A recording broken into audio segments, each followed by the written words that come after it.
హిందూ హృదయ సామ్రాట్ ఛత్రపతి శివాజీ మహారాజ్ తన తల్లి జిజియాబాయి చెప్పిన రామాయణ మహాభారత ఇతిహాసాల ప్రేరణతో అధర్మంపై యుద్ధం చేయడానికి జగజ్జనని అయిన భవానీమాత అనుగ్రహంతో చంద్రహాసాన్ని పొందిన కర్మయోగి. ఛత్రపతి శివాజీ మహారాజ్ మొట్టమొదట తన ఖడ్గాన్ని గోరక్షణ కోసం మొఘలుల మీద ప్రయోగించాడు. గురువు సమర్థ రామదాసు ఆజ్ఞపై స్వతంత్ర హిందూ సామ్రాజ్యాన్ని నిర్మించాలని ప్రతిన పూనాడు. అటువంటి హైందవ వీరుడి చరిత్రను వక్రీకరించడానికి పెరియారిస్టులు, కమ్యూనిస్టులు, అబ్రహామిక మతస్థులు నిరంతరం కుట్రలు పన్నుతున్నారు.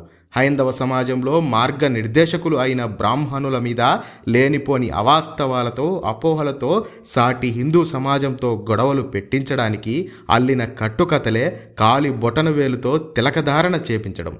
చివరికి ఛత్రపతి శివాజీ మహారాజ్ కులాన్ని కూడా ఎంచుతూ ఏకమవుతున్న హిందూ సమాజాన్ని విచ్ఛిన్నం చేయడానికి నిరంతరం కృషి చేస్తున్నారు ఈ ఎర్రమూతి పిందెలు.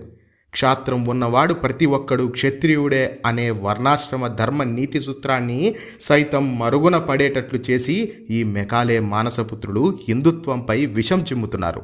ఛత్రపతి శివాజీ మహారాజ్కు సమాజంలో ఉన్న ఆదరణను ఏమీ చేయలేక దాని ద్వారా ప్రేరణ పొందుతున్న హిందువుల మనసులో విష బీజాలు నాటడానికి బ్రాహ్మణ వ్యతిరేకవాదం ముసుగులో హిందుత్వ వ్యతిరేకతను ప్రేరేపిస్తున్నారు ఈ నికృష్ట మేధావులు.